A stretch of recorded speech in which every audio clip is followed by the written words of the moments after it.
Debate today whether to give President Bush its backing to go to war in the Gulf. Today, members of Congress were not the only ones whose voices were heard on Capitol Hill. Here's ABC's Jim Wooten. With the Capitol as scenery and body bags as props, anti-war protesters played to the cameras this morning as Congress continued its historic debate. The comparison of Hitler and Saddam Hussein are very real. In the House, there was little doubt that the president will have his way in tomorrow's votes. And in the Senate, Democrats like none of Georgia, pessimistic about denying Mr. Bush authority to attack, pressed on nevertheless. Too fragile to hold together while we attempt a peaceful solution, end quote. No blood for oil! No blood for oil! No blood for oil! No blood for oil! The Sergeant-at-Arms will restore order to the galleries. The protest continued until the Senate galleries were cleared. An ABC News survey now shows the resolution to rely on sanctions instead of force will fail in the Senate, with 44 Democrats voting for it and 41 Republicans and 9 Democrats against it. Republican Hatfield will probably abstain, and 4 senators remain undecided.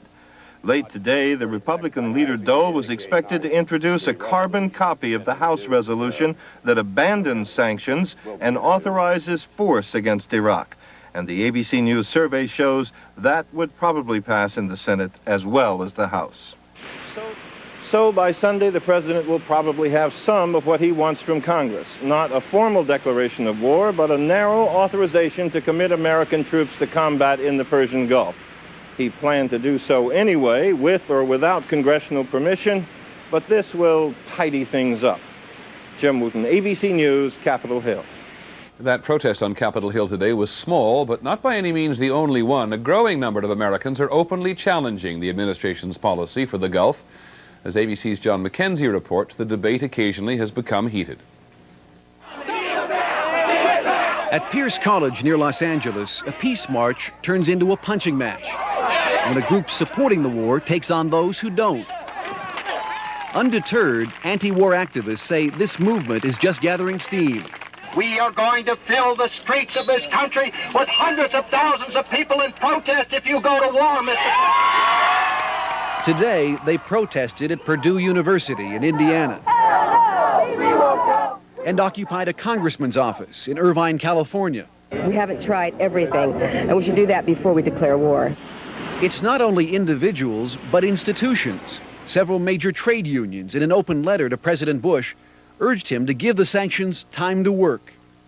In Wichita, Kansas, these high school students held their own emotional debate about whether to fight Saddam Hussein. We don't stop him now. What's he going to do later? And our U.S. soldiers that are over there, they don't want to be over there. They signed up to protect this country. He is not attacking the United States. He's attacking Kuwait, and there's none of them. The class voted 25 to 22 in favor of military action. Even before any shots are fired, many Americans are feeling the anguish of war. John McKenzie, ABC News, New York. There was another advisory from the State Department today that pro-Iraqi terrorists may be preparing for action in Africa, Asia, or Latin America if war breaks out. Security has been increased at American military installations everywhere.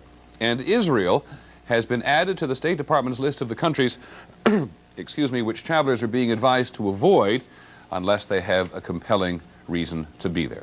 We'll be back in just a moment.